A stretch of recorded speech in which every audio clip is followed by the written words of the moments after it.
everyone. Welcome to podcast 21. Hello, everybody. We have some news to share that our podcast number 20 was removed from YouTube because we spoke about ad blockers, and apparently we were promoting bad practices. Fair play to YouTube. I wouldn't want somebody who cuts my revenue talking about it, but that's the nature of the game. Either way, I think it was an informative episode, and we're going to try and repeal it and see if we can have some sections removed or something. Either way, the actual podcast episode is available on TikTok and other places. Spotify as well, and they did not remove it, so go listen on Spotify. All right. So, you have no news this week, huh? Yes, I have no news because our main topic that we're going to talk about is marketing scams, Ponzi lies, and overpromising by companies. And that took quite a lot of time. I went down the rabbit hole pretty much researching this, and it was no end to it. So I decided that no news from my side, but I'm happy to listen what happened in the last couple of weeks. Sweet. In my case, I had a few that I wanted to talk about, but I wanted to keep it to my favorite ones. And each one is illustrative of a different type of scam. So that's going to be fun. But as usual, we're going to dive into the news of the week. And if you are not interested in that, you can just skip ahead to the main topic section. That said, so Alex, it seems like we're always covering something or the other that OpenAI is doing. What is it doing now? Reportedly plans to charge up to $20,000 a month for specialized AI agents. How much? $20,000 a month. I thought I heard you wrong. Wow. Yeah. They still cannot define what makes an agent specifically different from their all the sort of plugins and things that people have made from GPT. Mm-hmm. Like, what makes this one so much better? Because like agent AI has existed since for about 2 years now, and I don't think they're telling us what value this provides ahead of it. Like, if people have already been able to create them from GPT using other means. Yeah, there's a bunch of these startups that are basically ChatGPT wrappers. So they take ChatGPT, they give it a specific prompt, connect it to their tool, and they reuse ChatGPT AI and models basically to give an output like you're a copywriter agent, you are a developer agent, you're some other agent. So I guess they are basically trying to crack down on all these wrappers that way. Maybe that's it. I have another equally cynical interpretation of this. They're freaked out about DeepSeek because it's free and people can actually use like that free version to also make like a wrapper company. So they definitely needed something to come in and say, oh, we're still innovating, and there's like and it apparently worked because SoftBank has pledged $5 billion to them from this. Oh my god. ChatGPT or OpenAI in general is not gonna stop amazing me with their crazy weird solutions. I think they're just targeting like the CEO boomers that are ready to pay for that. I think the viable version of a GPT as a service on this level is for like these gigantic companies and banks and so on that need so much data being scraped and then sort of put into an informational package by an LLM. But even then, I don't think they're going to be fond of paying $20,000 a month for a service. Like, a lot of services are like, I often think like something that's $500 a month is a lot for a company to pay, That's a personal use. But yeah, you have all these like small and medium companies that would do that. But then I'm thinking about large corporations. I have a few tools that I used to work with and still do. Mm-hmm. For example, one I'm going to share with you is called Global Web Index, so GWI. They cost $15K a month to use. And then obviously you can research any kind of global survey data. There's another one that allows you to scrape millions of emails. That basically it's a scraper tool that scraped all the LinkedIn, and you just plug in, say, hey, I need CEOs from the Netherlands that worked in this kind of industries, and it basically creates a list for you. And the entry fee, I think it's also like 12,000 euros or something as a proposition. So it's also very, very expensive. So there are tools for huge companies that need the data, So I see companies using that, but then they have to probably find a use case, because if they just say, hey, you can subscribe for 20K, but don't have actual real cases of this, right, that's where I am a bit skeptical. Yeah, it's an interesting gambit, but at the same time, Sam Altman just seems to fail upward through Silicon Valley, so he might just make this work somehow. Maybe Elon Musk is going to sue him by some point finally. Oh yeah, what happened to that lawsuit anyway? No idea. We have to look it up. Okay, so this one I found pretty cool, but a lot of people are freaked out about it. I thought it was interesting. You heard of CL1? No idea. So CL1 is like this new sort of computing technology that a bunch of researchers in Australia came up with. And they basically developed a computer that also has human neurons. So it can sort of it's sort of a brain. They're calling it the body in a box. I thought it was interesting. It sounds freaky, and of the part of me that does have that part where I'm like, no, you're not supposed to build this. But there's another part of me that's like I support like stem cell research and things like that, and I don't consider this to be all that different. And neurons detached from a body, detached from a brain, aren't exactly going to be hurting. So there's no real pain happening there. And I'm a huge sort of like proponent of bioengineering sort of stuff. But is it for like plugging in some sort of device into people, or what does it do? Like, what is this? Is it like another model, or is it just the way? Like, what is it? I don't know. So this is me reading from The Verge. Okay. Because they are much better at summarizing this than I am, and I'd rather trust a tech journalist who's got their hands on this information rather than do it off my head. Tell me, I have no idea. The Cortical Labs is the name of the company. The CL1 consists of a silicon chip with lab-grown human neurons cultivated on its surface. Okay. These neurons are capable of responding to electrical signals, forming networks, and processing information similar to a biological brain. Not creepy at all so far. Okay. I think it's cool but creepy. Yeah. But I have in mixed that feelings. case. I know. The system is designed to allow for two-way communication, where electrical impulses stimulate the neurons and their responses are recorded and analyzed. To maintain the viability of the neurons, the CL1 is equipped with a life support system that regulates temperature, gas exchange, and other necessary conditions. So it sort of meets the biological conditions that most animals do. Did they test it on anything? Do you know? This is so new. Like all of the briefs and reports on this are very short, but I'm sure the researchers will talk about this more. And maybe it's being overhyped, and maybe the neuron thing is just like a misreporting thing that happens. When stories like this blow up so much, and the reason it's going viral is people are making the torment nexus joke, which is a Twitter thing, which is basically like you're not supposed to build this technology, but I genuinely think it's a really interesting thing, and I'll probably get slaughtered for that by a lot of people who are like, no, this is wrong, it's an affront to God or something. Yeah, because when you mentioned this, I'm like, so imagine a microchip, and then I imagine that microchip is like organic, so sort of like a square organic piece of skin with neurons. I'm like, how do I think about this? Another thought I had was that it's basically a microchip that they call that has neurons. It's just like another microchip that is programmed in a specific way that recreates neurons. But after you reading that this like it has some sort of life support system, it makes me think that it's organic. Is it organic? Does it say that? We don't know. It has brain neurons, and not like neural network, how we usually refer to it, right? Yeah. It has actual like human brain neurons. Yeah, human-derived brain cells in the technology. That's creepy. And it's going to cost about $35,000, but obviously it's for industrial use, right? Like no one at home really needs that kind of computing power. Take that, God. So yeah, that was something really interesting, and I could talk about that all day and the implications, but we got to move. All right. My next story is Tesla sales dropped 75% in Germany. Whoa, why am I not shocked? I have a hypothesis why. Go for it.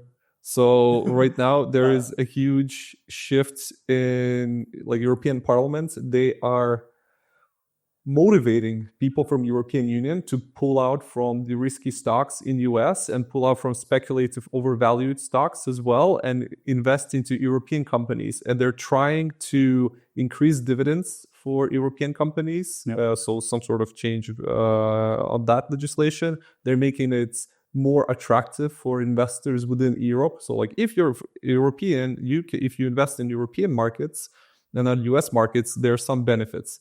So, and obviously Tesla is the most overvalued company in the stock market based on any type of research. So I think that's why. And now because there's economic situation that is a little bit unstable, so markets are very volatile. Thank you, Trump. As well, that basically motivates people to pull out from risky investments like Bitcoin as well, risky investment, overvalued tech stocks that actually don't have that value. People are pulling it out. But also, I imagine Germans are just upset or something, maybe with the prices. Yeah, because some stocks are definitely much more tied to a sort of company that is making a profit, but so many of Elon Musk's businesses are speculative assets. So many of them are sort of like, oh, this will make money in the future, or this is pegged by carbon credits, and that's where the profits come from. So there's a detachment between what actual value they provide and the price of the stocks. And it also makes a lot of people who analyze stocks think about manipulation and things like that. Not to say that that's being done in every sort of legal sense, because again, the court hasn't gone over this, but it does make people think that. Speculative value. Yeah. That ties into the next one I was going to raise, which was Trump's tariffs. Like this story, when I got it, was that the stocks have gone down. But then he reversed the tariffs, so the stocks are back up again a bit. So mainly we're just going to talk about the instability this is causing. No, fair enough. Right now, what did he do? He's like, 25% tariffs for European Union, for Canada, for Mexico. But also, I think Germany decided to put tariffs on batteries. We spoke about this last year on some podcasts, that what happened, that Germany said that any import of batteries or electrical cars from China are going to be 100% increase of tariffs. So you have to basically pay double for the same like battery and stuff like that. And then at that point as well, obviously Chinese tech stocks or like battery companies, they did not have a nice time. It was very volatile. Yep. So I have a feeling it's related something to that. And then interesting. Well, it's basically big boys trying to show off and kind of make life complicated for the user who actually, or for the consumer who can buy a cheaper car and drive that. So Germany's like, oh no, China is producing better quality for cheaper. And now maybe that's the same thing happening right now with US and Germany. Yeah. Over here, for example, the stocks are just, stocks in particular are dipping a lot. But we were talking about Tesla sales, which was the cars themselves. Okay. Sorry, I misunderstood that. Okay, so basically sales are going down. Yeah, but that's mostly because of the PR disaster that is Elon Musk's recent habits, you know? Yeah. I mean, look, I don't want to rag on this guy every single week, but he keeps doing new stuff. And it's just like, it becomes the biggest business news. That's true. That's so sad. That's like this one guy who's just like mocking the world. Maybe this is why people should not be that rich. Maybe. I agree with you. That said, another rich guy, Donald Trump, has been pushing tariffs back and forth, as we talked about.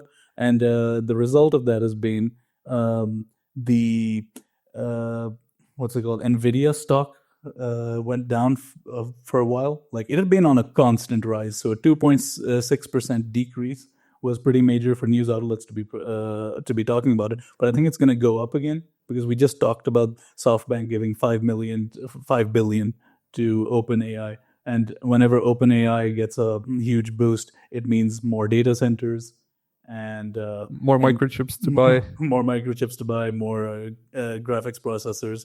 And ultimately, us gamers suffer because because the price of NVIDIA chips has gone insane. Oh no, PlayStation 5 is going to be more expensive now. I have a PS5, and they definitely cut corners. This is not Sony's best initial offering. Fair. You know, I say that as somebody who loves my PS5, but at the same time, I'm also like, it overheats way too quickly.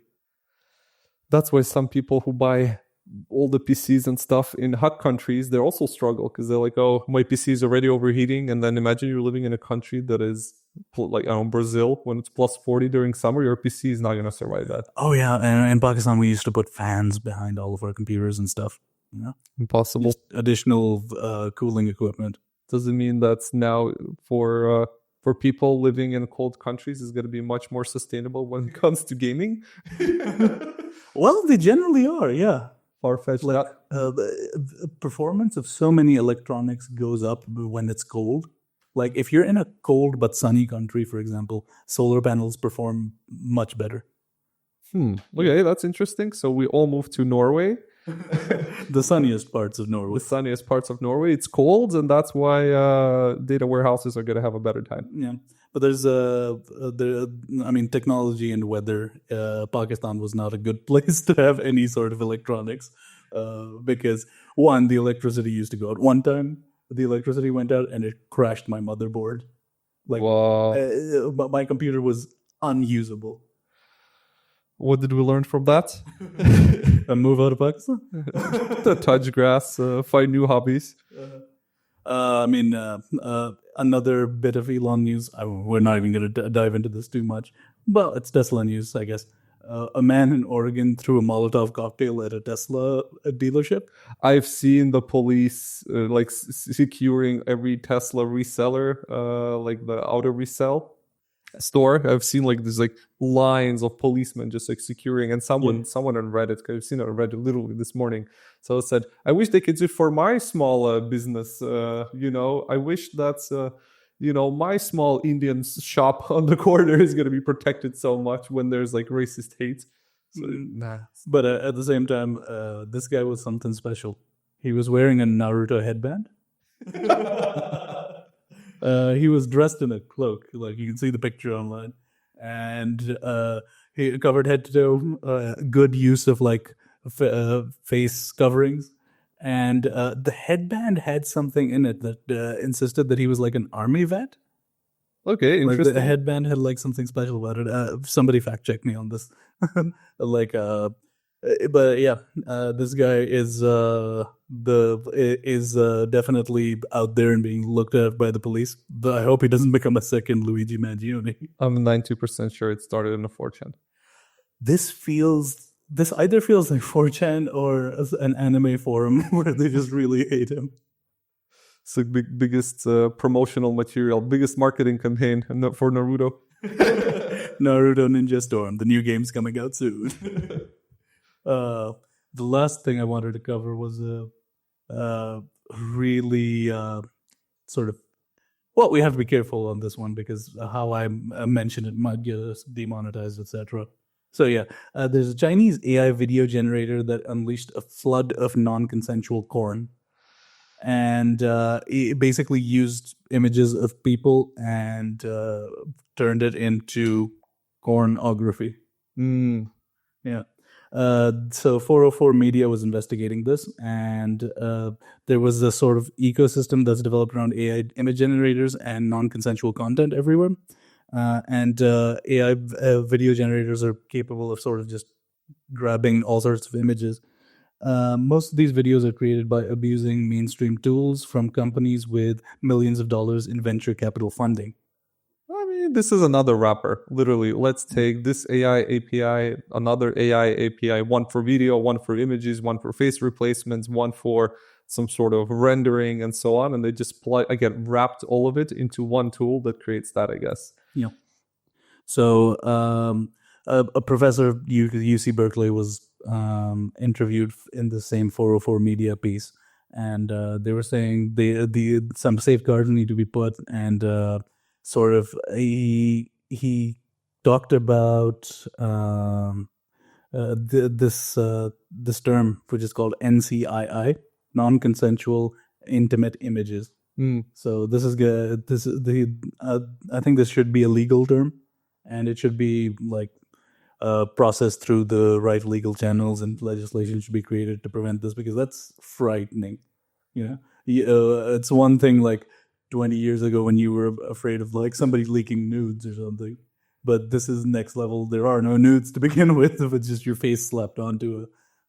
Remember there was this guy who created a website of like revenge, Oh yeah, yeah. a girlfriend revenge, and he basically, everyone who split up with their partner, they could upload all the images and pictures and basically and contact information. And a lot of those images were photoshopped, by the way. Really? Yeah. There was this whole thing on 4chan, especially, where like if they disliked someone, they would just Photoshop their face onto any model. You know, freaks have a lot of time, so they like they can really make it look authentic. Mhm. Yeah, this has always been an issue, but with an AI video generator, you don't even need all that much practice at Photoshop. Man, blackmailing is gonna be leveling up. My first thought was that from January 2025, all like Dropbox and Google Photos and Apple Photos, they basically said, "Hey, new privacy policy update. All your pictures and videos are going to be used to train AI models." Imagine someone compromises your accounts and gets access to your pictures, and they can blackmail you like crazy. This is scary stuff. So now we have a microchip that has neurons. We have an AI model that generates anything you want, uncensored. Oh my god! I need to I need to get out of the internet ASAP. I thought you were going to say, I just need to get out of society completely. That comes after that. That said, my final word on this. So the image generator that was used was called Pixverse. I'm mentioning this not because so you can go use it yourself, but because it wasn't intended for that. But there are some prompts which exploit loopholes. Yeah, exactly. And Pixverse is owned by one of the co-founders of ByteDance, I believe. Mm-hmm. Yeah. And this is completely not their intention. It's not some model that was created just for this. We have to be clear. But this also raises questions about how well prompts are being planned, how well the prompt protocols are being planned, what kind of barriers are they putting in so that stuff doesn't happen. Remember that company that went bankrupt not so long ago, the rabbit? Yeah. Are you ChatGPT? No, I was trained not to say that I'm ChatGPT. I know. This is one of the things about trying to get an AI to do everything. It's going to do some of the things you just really don't like. That's just the history of science fiction, pretty much. I've seen right now there's so many companies that are hiring prompt engineers, so basically QA, so quality assurance of any software. So they're hiring prompt engineers just to try to check if they can hack basically the prompt or the AI or make it find a loophole for it. Yeah, code break and so on. Yeah, right. I mean, that's gonna have to become a job. It's gonna become a lot like blue team, red team sort of exercises. Cybersecurity is growing, man. My dream was always to work in cybersecurity. I never succeeded because I don't have the patience. But this stuff is, again, cybersecurity. I know by fact that is a big chunk of basically a big gap in the market. People are searching for cybersecurity experts. No one wants to work there. And now with this stuff, I think it has to be addressed that people should go train, be a cybersecurity engineer, guys. Be some sort of cybersecurity experts. I think it's also actually a very good segue into the main topic, because that's going to help you to avoid scams and avoid being kind of compromised if you take steps carefully of not to be lied to or used against your will. Some software like that, for example. Perfect segue, because the news is done. Yes, and the news are marketing scams, Ponzi's, lies, and over-promising. So I think lies is this part of the lies. Yep. So I think I'll go first since I have the oldest one. But I want to ask you something first. I thought you were going to give a definition as well. I have a definition as well, but I want to ask you first. Have you ever been scammed before? I've been pickpocketed. That's not a scam. That's not a scam. I know. But have I signed up for something that's a scam? I guess we're going to talk about one of those that I definitely signed up for, but it didn't scam me. Like it would scam other people. No, I don't think so. Have you ever bought anything that was not delivering what they promised? Oh, one time. Me and my roommates once bought curtains. and the picture looked a certain way, but when it came, they were like tiny, like napkin-sized things, and we were like, "Yeah, this is not what you advertised." And the guy was like, "Oh, sorry, we don't have the other ones. We can return only a portion of your money back." So technically, we got the money back. They legally covered themselves, but yeah, You got we were scammed. scammed. We only got $15 of the, I think, 40 that we spent. This is a scam, right? So it's when you buy something, or you basically something is marketed to you in a way that is not true. I think there was like a mug that I bought, and then they sent me like a mug that is like for Barbies. As well, was like, oh yeah, you ordered this for 25 euros, and then arrives, and I'm like, this is not what I ordered. There was another one. It was a speaker. It was a gift though, but I feel I was get scammed. It's like, oh, you can choose and pick a gift from like spending so much money. I'm like, okay, and it was a speaker, and it looked like a big speaker, like a normal like a Bluetooth speaker, portable one, but it was not. It was this size. It was size of like my finger. So it was not a speaker that I imagined it would be, like, I don't know, hand size, but it was like a size of my finger. Like Did it even work? It did. It connects Bluetooth. It's fine. It has a button. But the thing was, when I got the box as well, the box was so big. I opened it up, and the speaker was like super tiny. I'm like, this is a scam. This is why I do all my shopping in person. Man, that was quite disappointing. I was laughing because it was for free, but then again, I'm like, how could you like not mention anywhere, like, obviously that this is like 2 centimeters? So yeah, I've as well got scammed. So, and the definition of that, by the way, so what is marketing scams, right? Because we're talking about marketing all the time, and any scam is now easier because you use marketing techniques for it. So marketing scam in general is like often involve deceptive tactics to lure investors or customers into fraudulent schemes, which we were kind of customers of the things we bought. So these scams can range from traditional like Ponzi schemes or modern crypto scams or just false advertising. So that is pretty much the explanation. So it's just something that is untrue. Yeah, I think everything I have here fits that. Yeah, do you want to go with the? Okay, so I have origins of some, but go ahead. Oh, this one is what triggered me actually wanting us to do this topic, because I was so amused by it. I hope you'll find it amusing as well. Tell me. Have you ever heard of Painless Parker? No. So Painless Parker was a Canadian-born dentist. Okay. Who the American Dental Association called a menace to the dignity of the profession. Okay. So what he used to do was he would make these gigantic sort of circus shows of his dentistry. Which year is that? This is the 1860s. Okay, that's very important. He was born in the 1860s. Okay. So this would be like 1880s, 1890s, something like that. And he ran an office for like 6 weeks, but then he wasn't getting many customers. So he became a traveling medicine man. And he set up multiple clinics all over. And there's all these sort of interesting things that he used to do. He became a ringmaster, and he would have shills in the audience who would not have like any tooth pain. They would come up and be like, "Oh, can you cure this?" And they'd fill out fake teeth. And he would be like, "See, painless, completely painless." And he would hawk remedies. He would be like, I've got this thing called hydrozole. And it would be a mixture of cocaine and whiskey that he was prescribing as tooth medicine. I mean, that helps to release pain, I guess. It would. But then he would have actual people come during these gigantic circus shows. And they would be like, "I have this tooth pain. Can you help?" And he would remove their teeth. And his vow was, if you scream, then your money comes back to you. But the people would have pain, but he would have a band play so loudly that people can't hear them screaming. So this fascinated me to no end. I was reading the Wikipedia article as well, and then I got to this line, which was, he numbed patients with the cocaine solution called hydrocaine, and sometimes whiskey. He wore a necklace made of the teeth he removed. So he had this gigantic... It's like tribal. Yeah. My favorite bit from this was, one time he ran over a man with a yacht.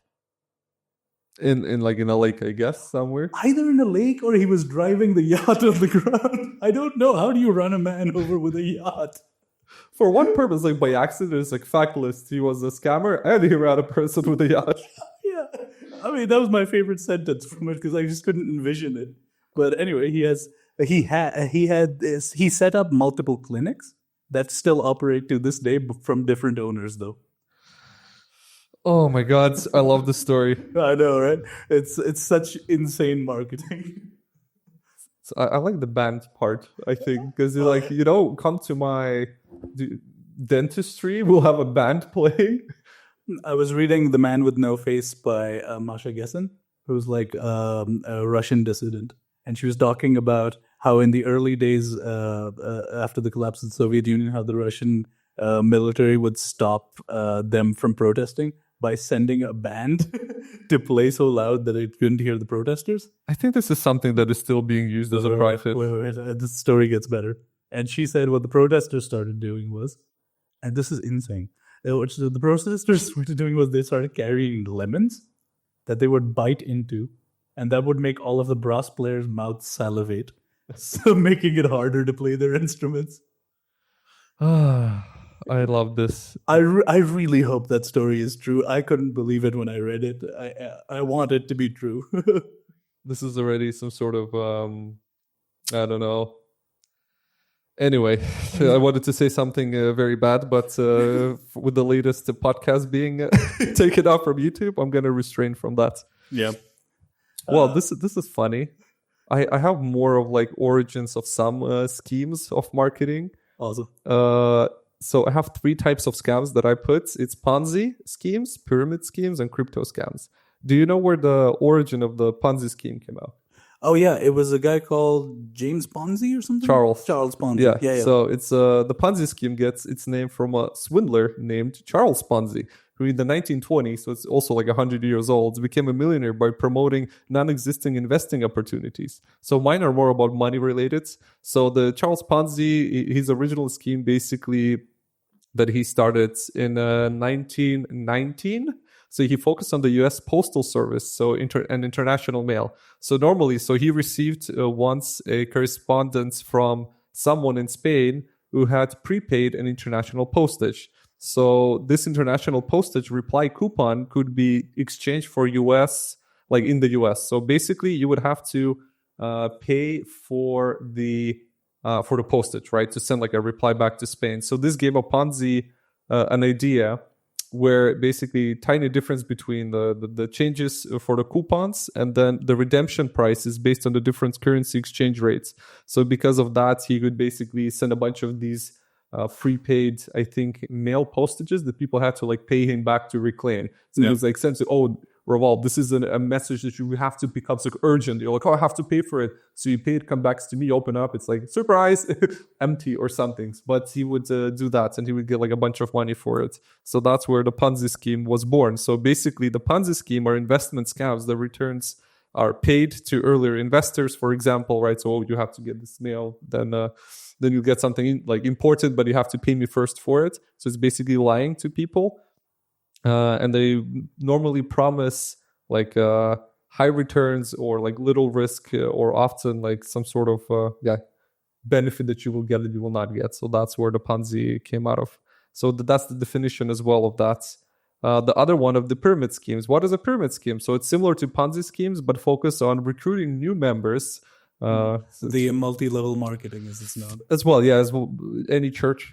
I have an example from a church as pyramid well. Schemes and MLMs are pretty similar, right? Yeah, it is a pyramid scheme. It just has its different names for it. So basically, by getting new members, enrolling others and others and others, and that becomes the pyramid or multi-level marketing scheme. It's a lot like going viral. You have to like get people to send your stuff forward. It is like the person on the top gets more than the person on the bottom. And there are actually so many examples in the real world that still run. Oh yeah.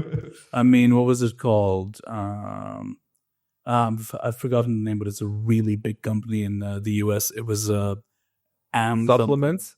Is it like selling supplements, right? They were selling supplements that would heal you, and then you have to sell them further to other people to heal them. It was this, yeah. I've listened to Behind the Bastards episode about it, and it was really fascinating how this place operated and it operated like a cult as well. It still does, I think. And the last one is crypto scams. Well, this is welcome to 21st century. So these include as well Ponzi schemes, as well as pyramid schemes, just using cryptocurrency because it's not traceable, trackable. Yeah. So, and it's like fraudulent trading platforms or scams like pig butchering. So that's also basically focusing on one big, I'm focusing on people just kind of extracting money from them, where victims are lured into investing more money under false pretendances. So basically, hey, hello, you have been scammed. Oh yeah, I can call this Microsoft support and we'll unscam you, right? So we'll help you. And then they basically multiple times they'll scam you from your money. Right. So a lot of characteristics of scams as well are overpromising, lack of transparency, and urgency. And these are the things I went down the rabbit hole when I was researching this, because the more I went down, I'm like, this sounds like my job. So it's like you overpromise something a little bit, just name it differently. It's lack of transparency. You don't really tell, if it was produced by African kids somewhere. So, right. But your actual product, so like, I don't know, selling chocolate or whatnot, and urgency is like buy 2 for 1 only today. So they're all those like very traditional marketing things you would do, but just doing it in obviously to scam people.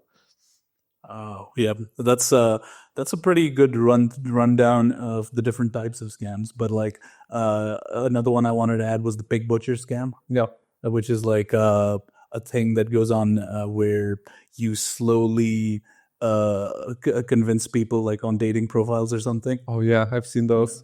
And then you try to get them. It starts off as a dating profile thing, and then you try to get them to invest in your business or something, or crypto coin or something.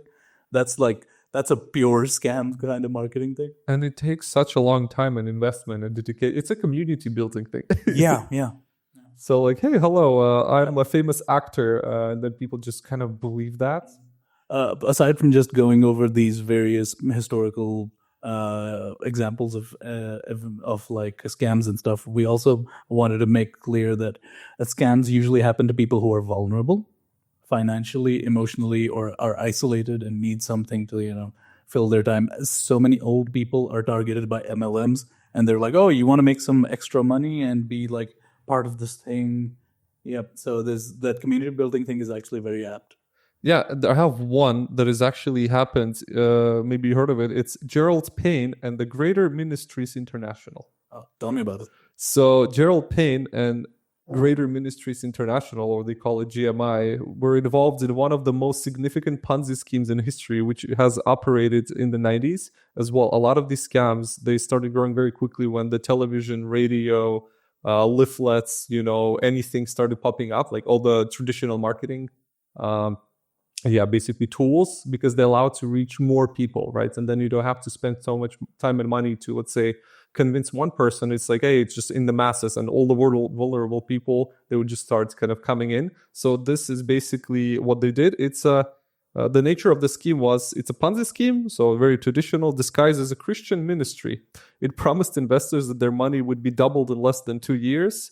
Through investments into gold, silver, or foreign debt, often invoking biblical scripture to justify the claims. And basically the scheme targeted conservative Christian groups in US and anti-government extremists. So these people who no one believed in. So again, Christians, right? Like the Christian groups that are a little bit more radical. So they're like, yes, this is the real thing, and they use that as a gateway. And also anti-government extremists who are like, oh, yeah, the government, I'm gonna buy all the gold. So you can buy from me, it's gonna be cheaper. But the thing was that it never basically existed. They never bought anything. They just got the money to the church, to this Gerald Payne dude.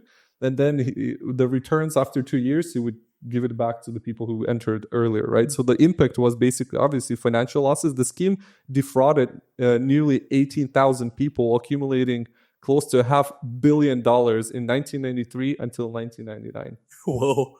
Yeah, so it was a quite long, like 6 years. Damn. What do you even say about this?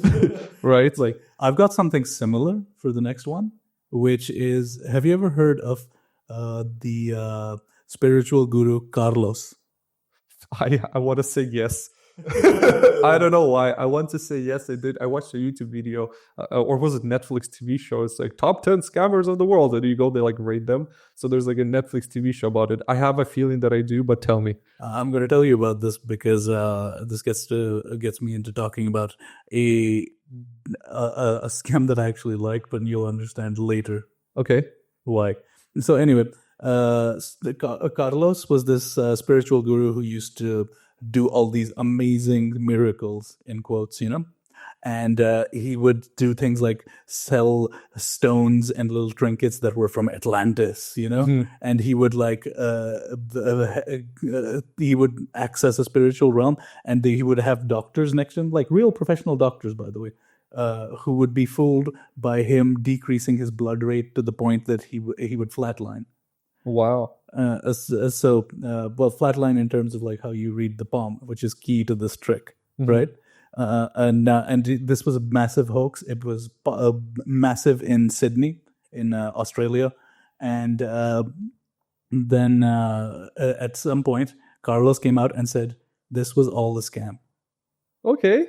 And then next to Carlos was James Randi, one of my heroes, who was a magician turned sort of public advocate for better education and better like understanding of the world. And he used to spend a lot of time debunking people who were these fake gurus who were like psychics. His main competition was with Uri Geller at one point.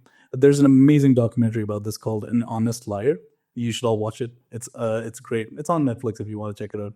And James Randi set up this entire thing to show how easily people can be deceived by a few magic tricks. So the thing where he sort of flatlines his vitals from his palm, he would sit there and just like shake a bit, but he would have a ping pong ball underneath his armpit, which would stop the blood flow going in. So a doctor would be like, he has no pulse, And then he would suddenly like revive himself, so to speak. The most insane part of this isn't even that they executed this. It's like such a cool thing that they did, But even after it was revealed on the Australian 60 Minutes TV show, a week after the Opera House appearance, many continued to believe in Carlos still. This is the most frightening part about it. It's a conspiracy theorists. They just cannot let go. Yeah. It reminds me of that old phrase. It's easier to con a man than it is to convince him he's been conned. Yeah. People will not accept that. Yeah. So anyway, James Randi did fantastic work on this part. He was amazing at pointing at going to like different spiritual gurus and exposing their scams. Yeah. But this was like a media sensation. They made him popular, they built him up, and then they said this was all a lie to prove to you how easy it is to deceive people using just the right images, using the right performance tactics. Yeah, it reminded me it's not a scam, but it's just funny. There was one YouTuber who basically said, we're going to open a restaurant on Google Maps. So they basically registered a location on Google Maps, bought a lot of fake reviews. After that, what they did, they basically invited people. They said like, oh, we have 3 months long queues to get into a restaurant. It's super tasty, super rare. Pulled up a website, bought a bunch of reviews, and people would call them. And they would say they would get like 100 calls a day. They'll say, oh, sorry, we're fully booked. Do you want to rebook in a month? But in reality, what happened when people showed up, they basically had a restaurant set up in their backyard. Oh, yeah. I've seen that YouTube video. Yeah, it's super funny, right? And they said, oh, you're like, welcome, we're going to eat for free. It was all like just to see if we can set up like in a whole week or two, I think, the whole fake restaurant business. And it worked. So what did we learn again? So you just sell air. Yeah. If you use the right marketing techniques. In this case, it was not a scam. It was a lie, but they could have made it into a funny piece of content. But that one was more interesting in the sense of how they were able to game the online algorithm system to get the restaurant to the top. And the funny thing is that may be a scam, but they honestly tricked the system. Yeah, as well. But it's just marketing techniques again. But that's where I think people have to be a little bit more kind of Self-skeptical. Be skeptical, like see the signs, understand. Like you have to, you know how sometimes you get this email from your work that says, "Hey, this is filling this thing," and then and they say, "Oh, that was all an IT check. If you're gonna be, susceptible to that, it was all a test, right?" So there are specific warning signs as well. I even literally have a part that says how to spot a marketing scam. So there's like warning signs. Like unrealistic promises, obviously. So beware of promises that seem too good to be true. Or like crypto scams where Elon Musk is like, there's an ad on YouTube that runs and it says, "I'm Elon Musk," and it's all AI generated. Yeah. I have this website run, and everyone who likes me, send me Bitcoin so you double. Like people do that, and they basically track these wallets, and they said there's like millions on these wallets. And again, the technical infrastructure of running ads, they just did not. They don't have a nice filter, but they are like blocking our video about talking about ad blockers. Anyway, so basically unrealistic promises, lack of transparency, obviously. So pressure tactics. So scammers often use high pressure sales tactics to create sense of urgency that I already mentioned. So never feel forced to make a decision immediately. That's where also the phone scammers like, you have to do this. Do not redeem this coupon code or something. Then suspicious communication, right? So be cautious on unsolicited offers that basically communicate some sort of lack of real contact information. So this is where, like with the restaurants example, why did they go there? Why did they not check? Why no one went to Google Maps to see if it's a scam? Yeah. So fake reviews and testimonials, that's a classic. You go to a website, someone says, "We did this." For example, it's like, these are all the reviews. We read that. Someone was like, "Oh yeah, people said that." It's like, if you put anything on the website. I also mentioned this earlier, but shopping in person will minimize the risk. That's true. I know these days everybody orders everything online. Me. That's fine at all. I like being in the shop though. Yeah, that's a me thing. I totally understand not wanting to leave your house, but getting scammed is worse. Yeah, so I have a few notable examples of crypto Ponzi schemes as well. I'm just going to run through them because we already have a definition of a Ponzi, so you know that. So one of them was called BitClub Ponzi scheme. So this scheme, which operated from 2014, so when the crypto thing was just starting, to 2019. So again, 5 years, involved promising investor returns from cryptocurrency mining. Yeah. So it amassed 722 million before it got shut down by authorities. So it's crazy. So the network was a large-scale cryptocurrency Ponzi scheme that defrauded investors. And basically what it did, false mining claims. So they basically said, or marketed, the keyword marketed themselves, that they share a cryptocurrency mining pool, so you can invest in it and then you get something back. So the more people joined right first, they get the more returns from the people who joined later. So claiming that investor would earn returns from Bitcoin mining, in reality, no legitimate mining pool existed. So earnings reports were all falsified and mimicked, and they basically mimicked that they submitted tax returns and paid taxes. It was all fake. Like, it's all fake PDFs. It was all fake. So they targeted sheep. So founders explicitly targeted inexperienced investors, referring to them as dumb or idiots in internal communications. They designed the scheme to exploit typical dumb MLM investors. Wow. Right. Sometimes there's just such contempt from the people who scam these guys, and they're just like for example, there was that pastor who insisted that he needs to fly on a private jet because he can't be around normal people all the time. I've seen that one. That's so cringe. Yeah. It's like, and I don't know how people like take that seriously. You really have to be, I don't want to say brain dead, but you have to question things, guys. Please. Another one was a token as well. Again, crypto. Plus Token Ponzi scheme. In 2018, Plus Token began offering high returns to early investors. Same thing, exactly same thing, different name. Eventually accumulating over 6 billion in cryptocurrencies like Bitcoin, Ethereum, and stuff like that. The scheme collapsed 1 year later in 2019, so it was kind of cut up faster. It lasted pretty long by most rug pull standards. Right. Well, rug pull is very short indeed. So the Ponzi scheme was one of the largest cryptocurrency scams in history, operating primarily between 18 and 19.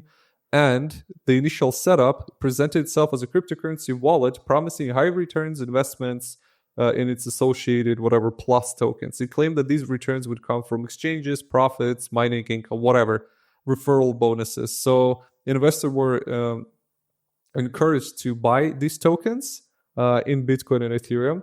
So they would kind of sell off their bags. And the scheme relied on returning new investors to pay the returns of earlier ones. Again, very classic. The marketing tactics were very aggressive, including social media, ads, which basically should have been shut down, physical meetups, and basically attracted millions of investors, particularly in China and South Korea. So it was not a European thing. And the impact, of course, financial losses up to 2 billion to 6 billion in cryptocurrencies. 6 individuals were arrested in June 2019. And basically, yeah, the token that basically disappeared. So that's insane to me. And the seizure by authorities, so Chinese authorities seized a significant amount of these cryptocurrencies, which is like now 192,000 Bitcoin. So it's insane. And the scale was, also a lot of people in China. Damn.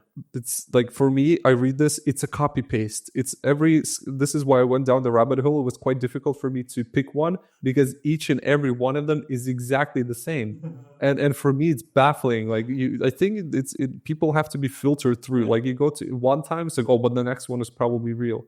So I don't know how you can fall for this again and again. It's just me being a little bit pissed at the situation that people cannot think critically, which leads me to the third one. I have some sympathy before you get to the third one. I have some sympathy for people who get scammed by new technologies. Like, for example, if you try to explain to an old guy what cryptocurrency is, that's true. It'll sound fantastic to him. He won't know about like all these weird caveats and that these companies are sort of completely unregulated and they can get away with whatever they want. So there's a lot of scams out there. And this is all, again, money, right? It's all about like, hey, do you want to get a return? So these are the ones that are easier to do because we all want the same thing, right? Just some sort of financial freedom. But then you have the pig butchering scam where people need emotional sort of fix in their life. And that's like what economically and emotionally vulnerable people fall for these. And that's why the last one is pretty cool because it's about involving minorities. Oh, cool.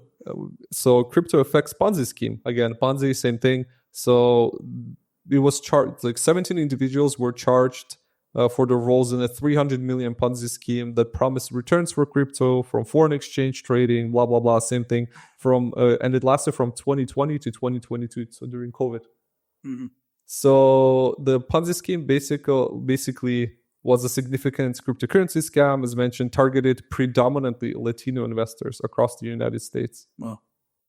So basically people who are like, they couldn't work anymore. So they basically said, hey, buy this and this token and send money back to your family, back home.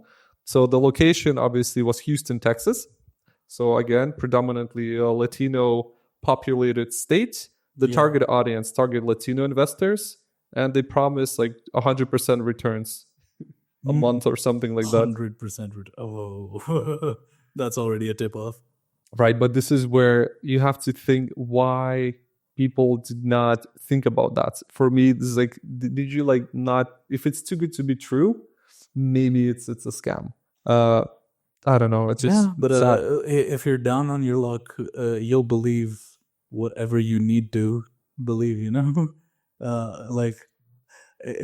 These sort of the vulnerabilities that we have, they take a toll on the mind. If you're like poor as shit, and you're suddenly gonna start believing in stuff. You're being like your sort of risk aversion just completely goes down, and the part of your brain that just starts imagining, well, what if this is my lucky chance, goes up, and the brain sort of tricks you. Like a scam is never just the scam, you know. It's also the sales pitch. Yeah, and the sales pitches are usually very incredible, and they're like talk you into a whole thing, and they promise you something. They get to know you properly. Oftentimes, like with the pig butcher scams, there's a real predatory style to this. I have strategies to avoid that. I don't want to look like a doomer in this No, case. no, I don't want to be a doomer either, but like, Yeah, there are ways to really like get help. No, but generally, there are strategies to avoid scams. I have 4 that I want to share. First one is conduct thorough research. So verify some sort of credentials, online presence. You can always Google for blah blah blah Reddit. Maybe there's some people on Reddit who are already gonna explain that. So go back to the community. Don't trust the companies that you see. Search for legitimate reviews. That's why also reviews are a big thing for scammers, because they have to prove that they have the authority. That's what they would buy reviews. Actually, I was watching a video a few days ago about reviews on Amazon. Take that, Amazon. Please don't take off our video as well. So on Amazon, any independent or meta research said that more than 57% of all the reviews on Amazon are fake. And Amazon internal review and research said it's only 8%. So basically on Amazon, more than half of reviews are fake. The same, they researched Google, and they said on Google it's also like closer to 50%. Every review of a business is fake, pretty much. Or it's just sort of coerced into a review. Could be as well, but it's like basically fake. That's what they said. Even aside from the fake ones, like even the real ones are sometimes like, hey, we'll give you a discount if you're, give us a review. And that usually happens before the sale even, Yeah, that could be as well. Things like that really sway a person into writing 5-star review for anything. Yeah, but that's where I say research. Also, like you have to really, really verify things that you see. The other one is verify claims. So contact previous clients, for example. I could give you a cool example where the place I used to work for before, I had a person calling me, like contacting me on LinkedIn, and she said, "Hey, Alex, I see that you were working in this company before in this position. Can we have a call? I want to ask a few questions, like if you would recommend working there." That I mentioned, and I said, I just spoke to her, said, "This is a red flag. This is a red flag. This is what I went through. I do not recommend." Right? It's like these are all the things. And what she did, she basically contacted the guy I used to work for. And she asked, like, "Hey, what about these situations? What about this?" And she said, "I spoke to one of the previous employees who was in this position." And he's like, "Okay, we're not hiring anymore." So this is, and she called me. She's like, "I don't know what I triggered by asking." And he basically mentioned the guy who was interviewing. It's like, "Hey, I always check with the people who previously worked at the company just to get a feeling and a review." He's like, "Why did you do that? Why did you have to do that?" And he basically said, "We're not hiring for this position anymore. We think you're not a good fit for this," and so on. I was shocked. This is where basically the company feels like a scam. So this is another thing. Please contact previous clients or anyone if you're like searching for a job or want to buy something. Ask around. Don't buy impulsively. Don't fall into this sense of urgency, discount only today or a specific date. Just publish it on a forum somewhere or ask your friends, reach out to family. I don't know. Always verify anything you see before paying money. Right. So that's, I think, very important thing.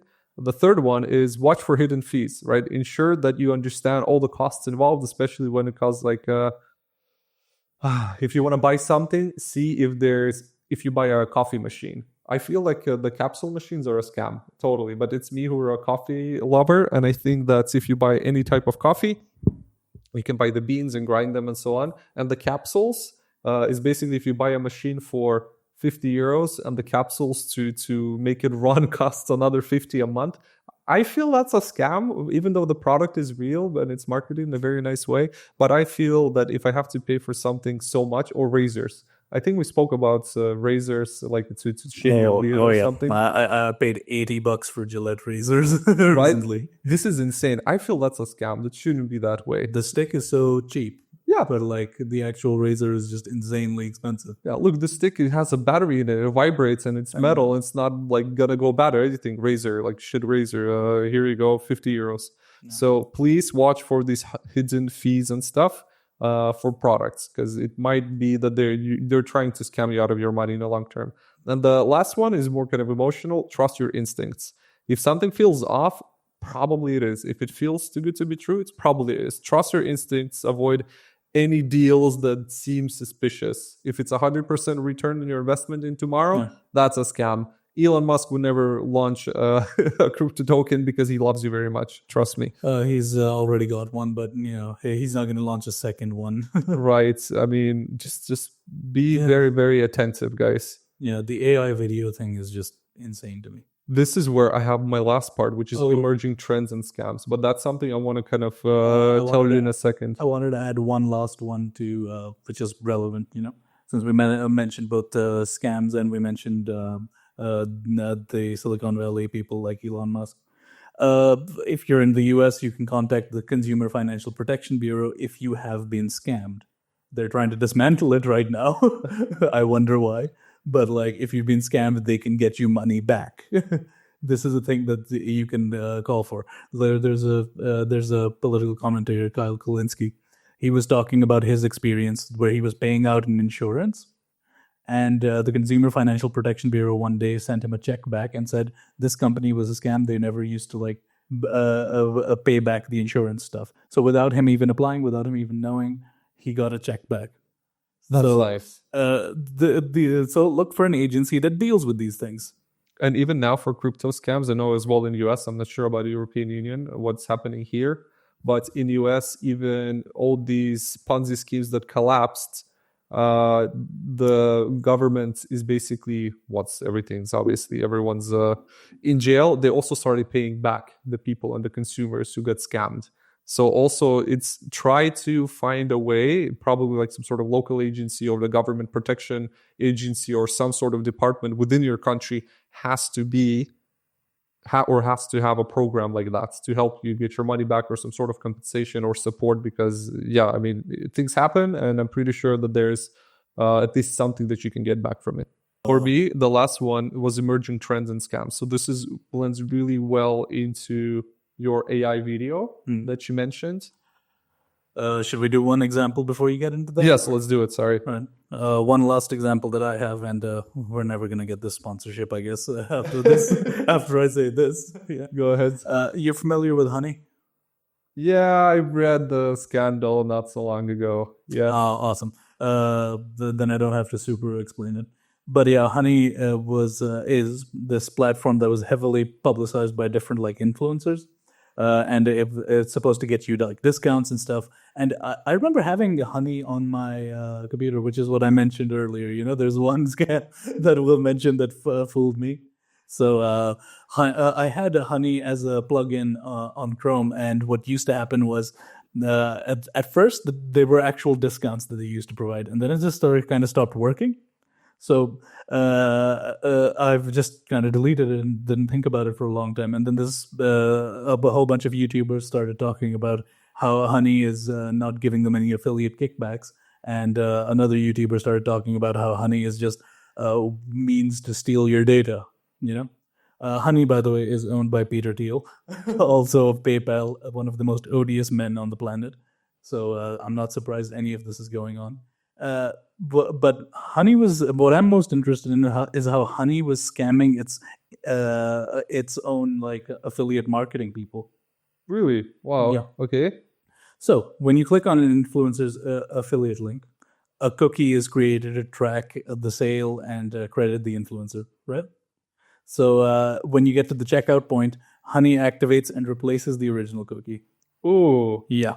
And the commission that's supposed to be they're supposed to get, it just takes it for itself. Yeah, as if like that never happened. Yeah. So the other thing was the last click attribution that it has. It's whoever gets the last click gets the glory, I guess. In this case, it ensures that its cookie is the last one in that way. There's a really cool article we'll put in the description box from this website called NZOUAT. I don't even know how to pronounce that, but they had a really nice breakdown of all the things that it was doing. It even goes into how it was deceiving consumers. And I mean, if you're using honey, it works for a little while, and then it just stops giving you valuable discounts. And then it just siphons all your data. What I do for discounts, I ask ChatGPT to find me discounts now. Oh, sweet. Does that work? Yeah. It works? Yeah. I'm like, ChatGPT, find me, please, all the discounts for this website. And it does. Sometimes as long as you've got the latest model, which has the latest information from the internet. Probably. But I found a few discounts, like 15% discount on things. I'm like, oh, that's pretty cool. Not bad. Yeah. I used to use Google for that, but like they started disincentivizing people searching for So that kind of stuff. coupon websites that show you ads. Yeah. But I used to I used to do that. You can get like a coupon somebody posted for like a Domino's or Yeah. any other like food chain or something. On a Like that. Facebook group somewhere. Yeah. Anyway, don't use honey. I don't want that sponsorship. Please uninstall it. It steals your data. Nothing new. Yep. For me, like the scariest part now with all of these scams, obviously, because they use traditional marketing, right? They just lie to you about the actual product. So the techniques they use are very much marketing oriented, maybe a little bit more aggressive, a little bit more urgent, maybe a little bit more like less ethical. But these things were ethical before, the tactics that they use. And now with all this AI that is evolving so much, for me, I'm like, what are like the next things that is going to come? Like, because we are sitting here and talking about how smart we are, and I'm pretty sure that we're going to get scammed in the future with the technology. When we're going to get old, we will not understand how it works, and we will not want to spend time researching it, and we will get scammed. So what are the next things that are happening? For me, I wrote down as well, basically the same things that people fall for. So now AI driven scams. So the use of AI can create more convincing scams, and it's gonna escalate, obviously. So AI generated visuals, deepfakes, written content make scams appear more legitimate. So they exploit faster, better. Right now, this is one thing that is being pushed in the marketing is UGC, so user generated content, that you can use a fake avatar. So you have thousands of fake people that you can give it a text or give it a prompt, and they will basically review your product on camera while being a real person in any language, and it will not distinguish if they can speak any language. So you can take my video that I'm encouraging this, and you can make me sell anything, and you'll never distinguish if I'm speaking English, Dutch, Russian, Lithuanian. It doesn't matter. So this is going to be a much easier localized scam, and we use like using the UGC content. So even people in videos who have reviews are not going to be real. That's scary. So now it's not only on the website, not only on Google Maps, not only on like a business review or Amazon reviews on a product. It's all going to be even a fake person reviewing a product and just claiming that it's real. So that is the next one. So now even if you see a person reviewing something, it might be fake. The other one is social media platforms. Obviously, they continue to kind of be a major vector for scams, because you can still use Facebook, Telegram, and TikTok to target and kind of pass through their control AI that will basically verify if it's real or not. So you have to be aware of that even on social media, it's not controlled that much. Of course, they say, like Facebook and Meta, that we will add a tag that this is an AI that is actually on the video. Yeah, you're going to bypass that pretty quickly as well. So don't trust it. And the technology is going to keep like going ahead, and then they're going to have to catch up. Yeah, bigger companies like social media companies, they're a big beast. It's going to take them forever to implement something. So scams will already kind of slip under the radar, and you might be a victim. So be careful. Synthetic identity fraud. So rise of synthetic identities fueled by AI and data breaches. So pose significant challenges in 2025, and it's going to continue. So this involves creating fake identities to commit fraud. So I've seen there was an example already of that. There was a guy who was he committed a some sort of robbery, and when he was running away, he dropped a driver's license. And the thing is, it was a fake driver's license with a picture of another guy somewhere. So what police did, they're like, oh, the criminal actually dropped a driver's license with a fake picture, and they scanned it in their database, and they found the guy who was living like 3,000 kilometers away, and they arrested him in his house. And they said, well, you committed a robbery, because the guy was, in a hoodie and protected and so on. And they said, here's your driver's license. He's like, this is not mine. He's like, I was not there. And he could verify. So he had an alibi that he was not there. After investigation, he was not there. So the guy who robbed, basically dropped a fake ID with this guy's picture in it. Whoa. And the police, like, he would get arrested if he would live a little bit closer. And if he would not have an alibi, because they couldn't identify the person that was there. So yeah, crazy. So that's the synthetic identity fraud. So someone probably got his driver's license scanned. or something. So that's another way. That one doesn't have much to do with marketing, but we should. Yeah, but this is a synthetic identity fraud, which means that people might use your voice to verify a bank account. So, for example, But after the pitch, this is what they could do with your. right? Yeah. So if you are, for example, if you record TikTok videos and you have 5 videos under a minute, your voice can be scraped and people can reuse your voice to review any product or put you on advertising on a podcast, or you basically recording yourself. Your avatar can be reused for corn, or can be reused for any kind of fraud or verify your bank or unlock your phone, maybe. So you never know. So you have to be very careful about that. So that's where it can be reused in marketing. Or if you have your Google Drive with your pictures, maybe Google will start using your avatar to market you products by saying, look, it's you very happy when you buy these shoes. Go buy shoes. And you're like, I did not. I don't want to see myself in an ad against my own will, but sorry, Google already has your data. The last one is cross-border payment systems. So this is where really blends into cryptocurrencies and just other payment systems. So as a real-time payment system expands globally, they will offer opportunities for sophisticated fraudsters to exploit vulnerable, obviously, people in the system. So, we're a very cheap transaction bank or whatever, another alternative solution to sending money. Yeah, just don't trust that. And I do have a few questions for you, actually, about this. So after we spoke about this, so you have historical scams, you have modern scams, you have products that are scams, even though they're legitimate. They're just like a little bit tinier than they advertise what it is. So what do you think, how do you see the landscape of scams evolving in the next years? What would, like, after we spoke about this, what are you afraid of when you think about digital scams? I'm mostly afraid of the institutions that are supposed to catch the scams being defunded, which they are constantly, both here and in the US. And like in the EU, at least, they pay some attention to like identity theft, and they have like GDPR and stuff like that, which is nice, but there's no way to keep up. So you're like, it's just gonna get worse? It's going to get worse for a while. And if the economy keeps getting worse, scams will increase because people get desperate, they start scamming people, and other people get desperate and they start falling for scams. Which steps do you think you take to avoid being scammed? Like I said, I'm very skeptical about shopping online. If I can find something in a store near me, I'm going to buy it from that store there. I'm old school in that way. Other stuff I do is... I have separate bank accounts, one for international transactions, one for local transactions. I refuse to cross them over. I do not even put my one of those bank accounts on my phone. I will use a card till I die from that one. So there's the smaller bank account. If it gets stolen, not a massive issue. So don't put your eggs into one basket. All of your eggs into one. Yeah. Okay. I have that. Other things are sort of just being aware of who to call if you do get scammed.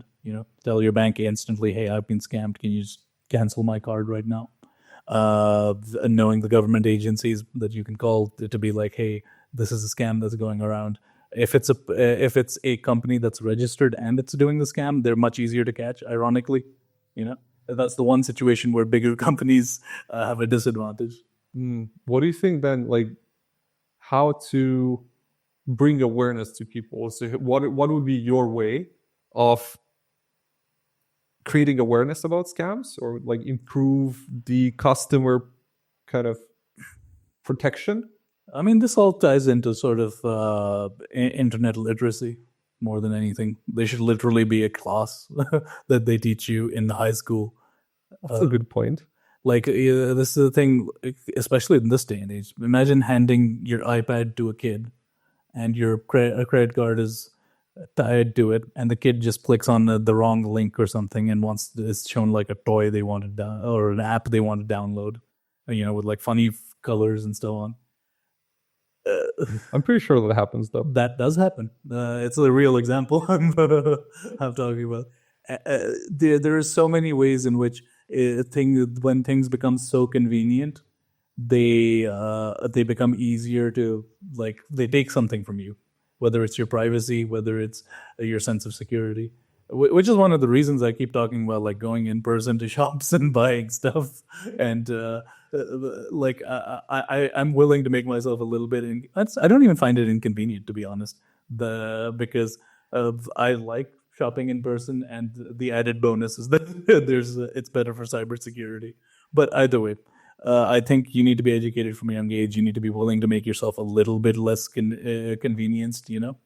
Do you think it's mostly the internet of like understanding internets, or is it more like you also should have like a financial literacy, right? To know that, hey, that's not how money works. I cannot just send something, get something back, or this speaker is definitely not, or this mug is not definitely not that cheap. We're in the danger of making this sound like this is an internet phenomenon, by the way. Where scams have always existed. Yeah. Some things that are not called scams did exist as scams for the longest amount of time. Like, I'm talking about like those preachers who went on and pretended to cure people. Yeah. You know, so scams have always found a way. Internet is just the easiest way to do that. Yeah, I mean, it makes sense. It's the most accessible. It's also the most untraceable on their end. So yes, the internet exacerbated that problem, but I also agree with the viewpoint that it usually starts from the kind of person who will get scammed. You know, there's no way to cure emotional vulnerability. There's no way to cure financial invulnerability unless, you know, something drastic happens. Yeah, but you just have to then put some sort of guardrails of, yep, hey, before I really like your idea of like having a class. Right? Because then if you're in school we had it's called informatics, and we learn how to use Microsoft Paint. So that was the level, right? And when you have a bunch of boomers working in schools, and I think it's very difficult to educate kids or younger kids, like what everything you see is not real, like potentially not real on social media, or it potentially be like a fraudulent data, some sort of scraper.